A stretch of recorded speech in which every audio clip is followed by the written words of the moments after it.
Later in the show, we'll share a few tips to deal with cyberbullying. But to give you one right now, it would be do not reply to any bullying message you receive. Responding with harsh words can escalate things. Think about it. In the meantime, welcome to Jamaica Magazine. Today, we continue our conversation on finance matters and look at the work being done to provide a safe home for our youth in state care. Hello, I'm Adrian Atkinson. It's the 11th staging of the JIS Heritage Competition. Students, show your national pride by entering the essay, poster and photo competition. Primary school students, enter the essay competition. Triumphant, proud and free. Use this phrase from the song Jamaica Land of Beauty to explain our nation's heritage and achievements. High school students, design a poster that best portrays the phrase triumphant, proud and free. And university students, capture a photo that depicts the phrase triumphant, proud and free. Haven't sent in your entries yet? There's still time. The competition has been extended to November 7. Visit jis.gov.jm for guidelines. Triumphant, proud and free. The JIS Heritage Competition 2021.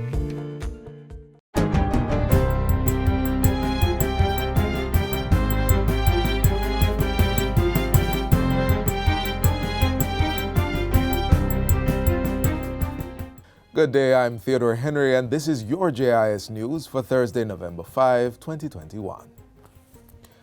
The tender process is now underway for the Victoria Palm Housing Development in Denham Town, Kingston. A memorandum of understanding was recently signed to give residents access to sustainable, climate-resilient housing solutions. It's being undertaken through a partnership involving the Ministries of Local Government, Housing and Economic Growth, as well as the Kingston and St. Andrew Municipal Corporation. Funding for the project will be garnered from the social housing component of the HOPE program. The project has three components: construction of 1, 2 or 3 bedroom dwellings, upgrading of multifamily housing arrangements, and the temporary relocation of 200 beneficiaries during the development phase. The government is moving ahead with its commitment towards the 70,000 new housing solutions, which are not just high-end and expensive houses, not just houses for persons who can afford mortgages, but in that round number of 70,000 new housing solutions, there is a house in there for you if you are someone who is indigent, you are unemployed. We believe that good housing, good shelter is a right, and we are going to do everything in our powers to ensure that you can benefit from one of these shelter solutions. We are working to redefine our approach to providing shelter solutions to ensure that they are more accessible, affordable, and climate resilient. We are working to reinvigorate our urban centers in order to enhance that balance that is necessary between economic viability and environmental sustainability. Jamaica has been removed from its largest travel market's Avoid Travel to This Destination risk assessment. Last month, the United States Centers for Disease Control and Prevention, CDC, placed Jamaica at level 4. But the island has since been moved to a level 3 ranking, which urges U.S. travelers to be fully vaccinated before travel to the destination.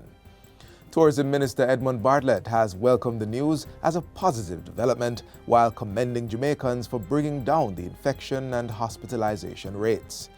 Minister Bartlett is currently participating in the World Travel Market Trade Show in the United Kingdom. Meanwhile, Jamaica is now able to export pineapples commercially to Barbados. The measure has been in effect since October 29. Exporters, farmers, and farms producing pineapples for export must adhere to export protocols and register with the Produce Inspection Branch of the Ministry of Agriculture's Plant Quarantine Department. They must also obtain an import permit from Barbados's Plant Quarantine Division of the Ministry of Agriculture and Food Security. Chief Plant Quarantine and Produce Inspector Saniel Wilson Graham says the new development is part of Jamaica's thrust to expand exports and increase earnings from agriculture. In addition to expanding exports in the Cayman Islands, Jamaica has a strong export regime with the United Kingdom and the United States. 2 more schools on the island are to benefit from the installation of collaborative smart boards that integrate the features of an interactive whiteboard, video conference, projection, and information sharing. The interactive boards were donated to the Education Ministry by Huawei. One will go to Pembroke Hall High School and the other to a school in the Clarendon North Central constituency. Education Minister Favour Williams says selecting the schools was strategic to benefit students in urban as well as rural Jamaica. Thank you again. This puts us one step closer in terms of bringing technology into the classroom in a real way. I know there are lots of other efforts afoot here at the ministry as well in terms of helping the connectivity efforts. It's a multi-ministerial task force that we're working on right now. She says both Huawei Idea Hub interactive panels are mobile and can be shared with different classrooms. And finally, the Minister of Education, Youth and Information, Favour Williams, has appointed 11 members to serve on the country's first Child Care and Protection Advisory Council.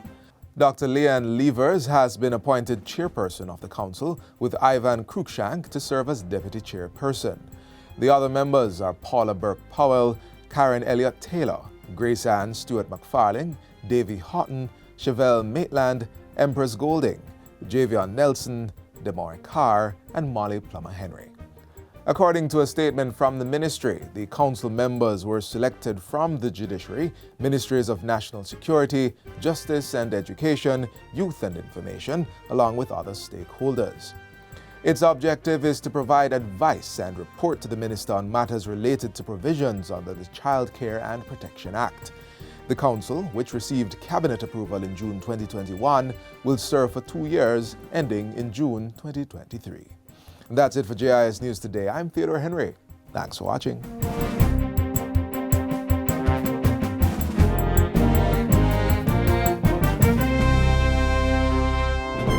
Jamaica, we are in the throes of a pandemic.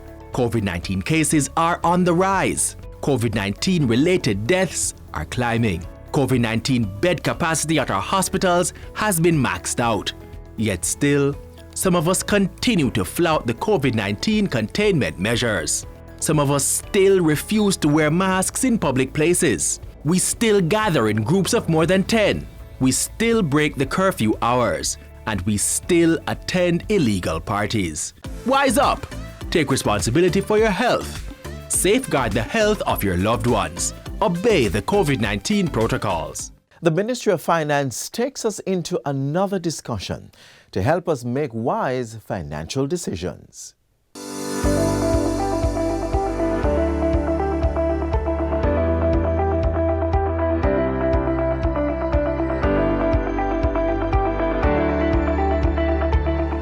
RAD goes digital.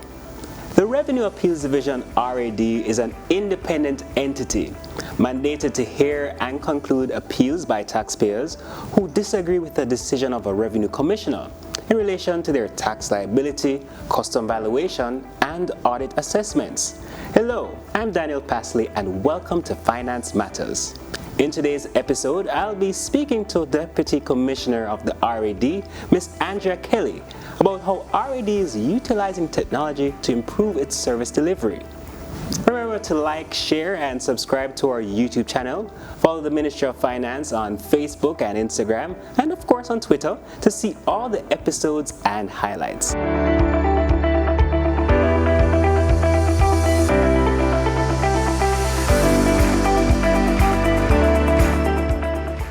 Ms. Kelly, thank you for coming on the program.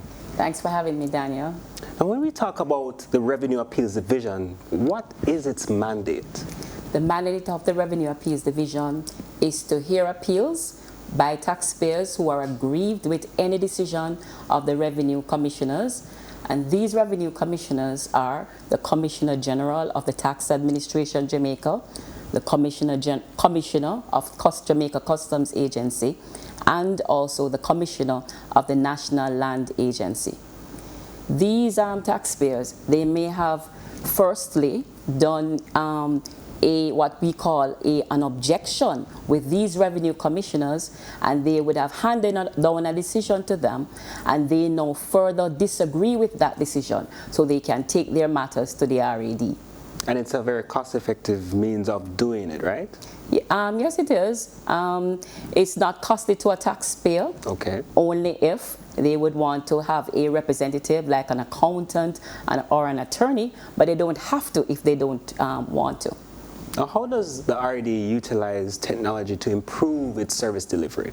All right, Daniel, we recognize that we needed a better system, because our system was partly manual and partly computerized. The computerized aspect of our system was just a tracking system for us to just track the number of appeals that would have come within the RAD.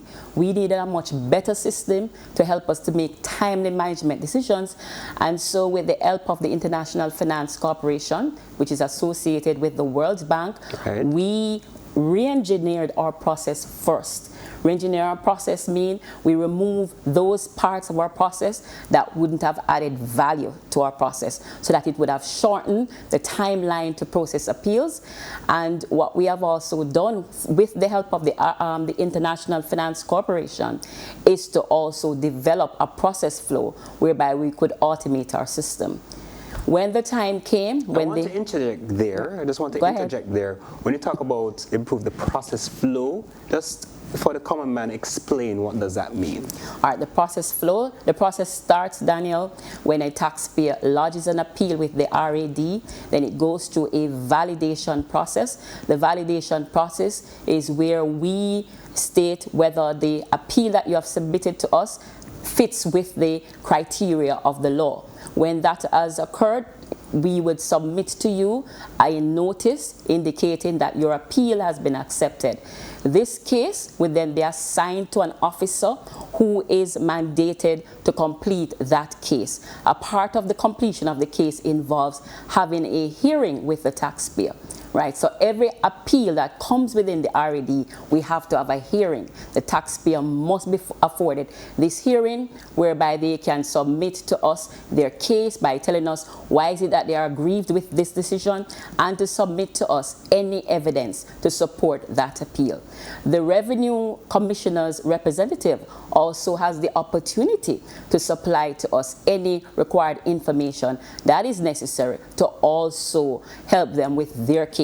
Right? And therein, we would review the information that we have received in light of the relevant law. And the relevant law is like the Income Tax Act, the General Consumption Tax Act, the Customs Act. So, so we would review the case in light of the relevant act, and then the commissioner will hand down her decision, and that decision will give you all the information and the relevant reasons why she has confirmed the decision, why she has reduced this decision, or why she has said that the decision should not stand because it should not have been raised in the first place. So thank you for explaining the process flow. Now, how do clients access this new automated system?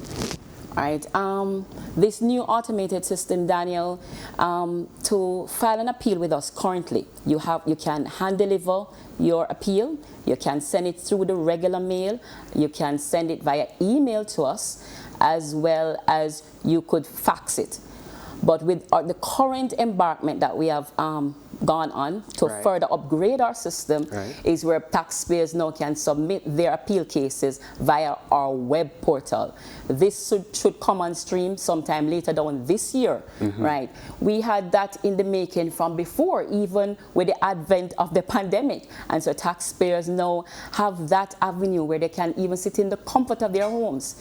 Persons are working from home now, Daniel. Yeah. So even businesses, while those representatives are at home, or if you hire a accountant or a attorney, they can even make that appeal online for you. So simple and easy. Simple and easy, Daniel. Now, how do we file our appeals? If persons want to contact the RAD, how can they do so? Our persons, I just specified the methods that you could file your appeals with, but they can contact us via telephone. Our numbers are 932-4993 or 4994, or you can come in person. We are on the first floor of the Office Center building, and that's 12 Ocean Boulevard in Kingston. As well as you can, get us on our email. It's rad@mof.gov.jm. So many streams, or should I say many channels to access the information. Sure. And you can also get it on the Ministry of Finance's website, right? And we also have a e-fillable notice of appeal form on that website that you can complete. Thank you, Deputy Commissioner Kelly, for sharing how RAD is on this path of transformation and innovation. It's my pleasure to do so, Daniel. Thank you, too.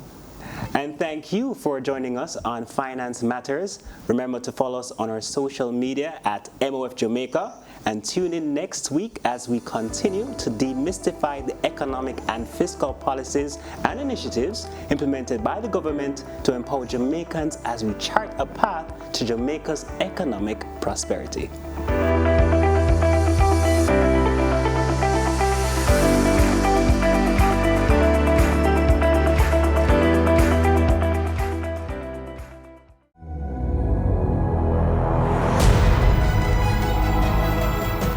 I encourage all Jamaicans to be a part of the My Tree Legacy promotion. Planting trees is important and critical to our survival. It builds resilience. It provides us with air, water, and food. Go out today, plant a tree, renew your environment. Register your alma mater for the Forestry Department's My Tree Legacy promotion and be a part of the preservation of Jamaica land we love. Let us highlight your contribution to the My Tree Legacy promotion by submitting videos or pictures of you leaving your mark. Every tree counts. Plant a tree today and keep climate change away.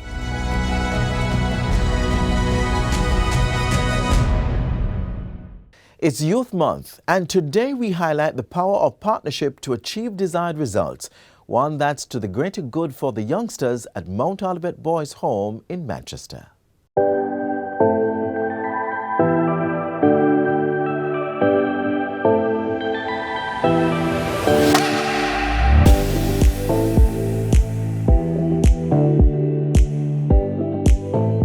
Within a span of just about 3 years, the Mount Olivet Boys' Home in the cool hills of Walderston, Manchester, underwent a stunning transformation, from a near 200-year-old lodging to a modern architectural charm.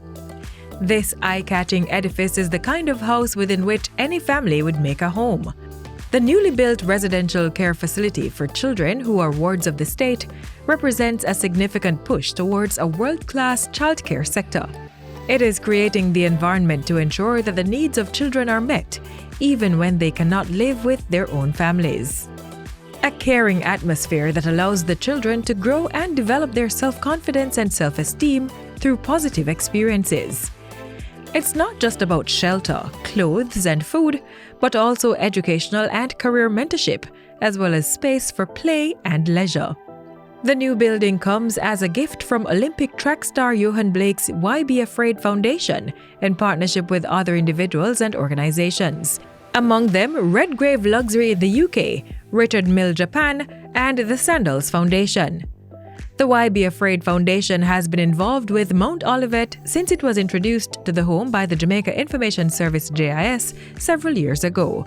In 2009, the JIS adopted the Mount Olivet Boys' Home, and the facility remains the agency's main corporate social responsibility project.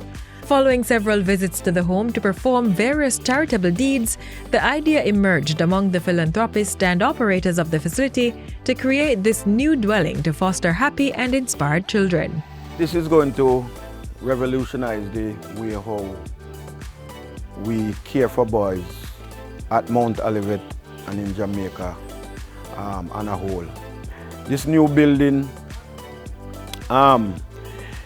is going to provide a level of care that has not been seen in Jamaica for a very long time. Even while periodic paint work was carried out on the old living quarters, these upgrades remained inadequate for the safety, security, and general well-being of the boys.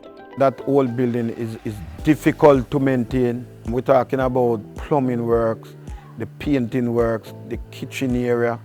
It's just an old building. That was the old church house for the pastor, and it's probably as old as the church, and the church is over 185 years. Repairs would have been so extensive that the Why Be Afraid Foundation and its partners thought it would not have been practical. And so, the decision was made to design and build a modern, exciting, and inspiring space. A young architect, Jerome Pusey, was engaged for the design, and the construction commenced in November 2019. The COVID-19 pandemic in 2020 made the work extremely challenging, but the local contractor on the project, Pavcon Construction Company, was up to the task, ensuring the boys would be sleeping in their new accommodation by the summer of 2021. Both the old and new dormitories have a capacity for accommodating close to 50 boys, ages 6 to 18 years old. With its bright yellow front door, the new home welcomes the boys to 2 wings, one housing their living space, which towers over 3 floors. The ground floor is for boys up to age 9, with those 10 to 13 years old on the second floor, and the top floor reserved for boys from age 14 to 17. There is enough space for everyone. As you have seen just now, there's 3 levels. The smaller one will be at the bottom. And just in case we have somebody who is physically challenged, they will stay on the ground floor. And there's space on the second and the third floor. The other wing of the facility accommodates the working functions of the home. The kitchen, cafeteria, and laundry are on the ground floor. Up a level, and there's a fully functioning computer lab for the boys. There's also a gaming and music room, outdoor balcony, space for visitors, and a kitchen in that space. On the outside is an extensive playground for the boys, with artificial turf, football field, and stages for performing. We are going to have to do some orientation of both boys and staff as to what we expect. And we have to have a new concept as to how we treat our boys and how we care for boys in a holistic way. Moving into this new space is going to be a whole lot different in terms of to maintain and just a more comfortable space for the boys to live in. The good thing is that the Why Be Afraid Foundation is going to assist us with the maintenance for the first couple of years. So they are now looking at maintenance services to come in at least once per month to help us with the maintenance, and we will have our local persons here at the home whose duty and job will be specifically to maintain the building. The old buildings will be retrofitted and converted into a halfway house or transitional pre-independent living facility for those boys who have aged out of the state's childcare system. We still have boys who are in rented facility that the transitional living program is paying those rent off premises, but this building now will house them, and we're looking at staffing for that building. So we will have space for those boys. Some of that space will also be used to construct a Heart NSTA Trust certified skills training center. There's the Sandal Foundation who have shown some interest that we are going to set up a woodwork shop and a welding area. So those boys who are inclined will have an opportunity to learn a skill there in woodwork or welding. And that space will also be open to the general public. The Jamaica Information Service staff, along with partnering sponsors, continue to support the home's other needs on routine treks to the facility yearly. The JIS makes 3 visits to the home in April, August, and December. On these trips, the agency also incorporates a sports day, career day, back to school, mentorship, and birthday celebration, as well as annual Christmas luncheon and award ceremony. Agency CEO Donna Marie Rowe sees this corporate sponsor initiative as a winning tool to encourage and inspire the children in their care. As an agency, we felt that it was necessary to become involved in our community. And corporate social responsibility is very key to all of us here as a core value. And usually we talk about giving back and paying it forward.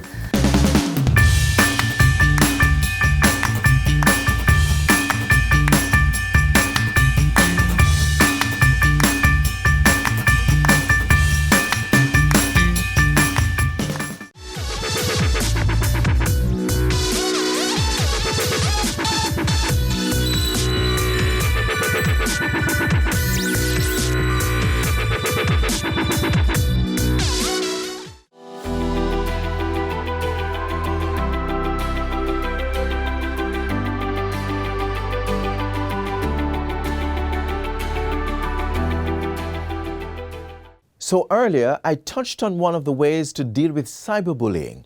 I will just give 3 others. To remind you of the first, it was never reply to any such message you have received, as responding with harsh words can escalate things. Next, you can block the individual and report the offending user to the appropriate social media platform. Take it a step further by reporting any incident to a teacher, your parent, another adult, or the police. And finally, talk about it. Bullying, whether in person or online, can affect you in different ways. Talking about it will provide the support you need. Let's do what must be done to make this world a safe place for all.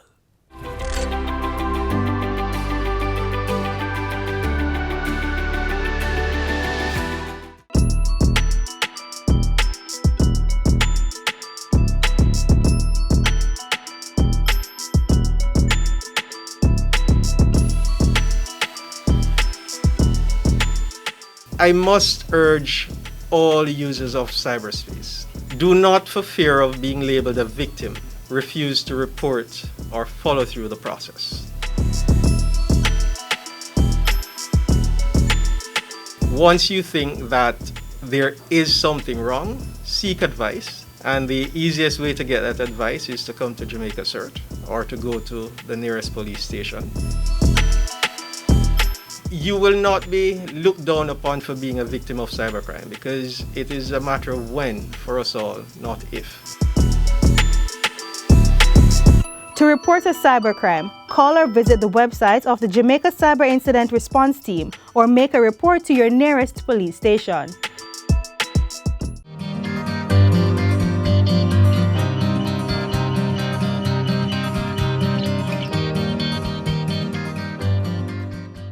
This is where our journey ends, but only for today.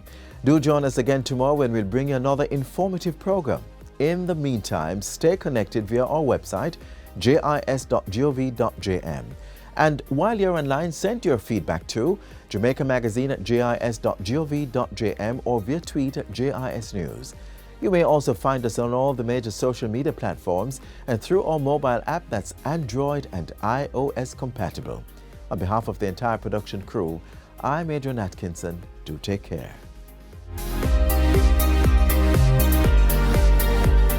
This has been a production of the Jamaica Information Service, the voice of Jamaica.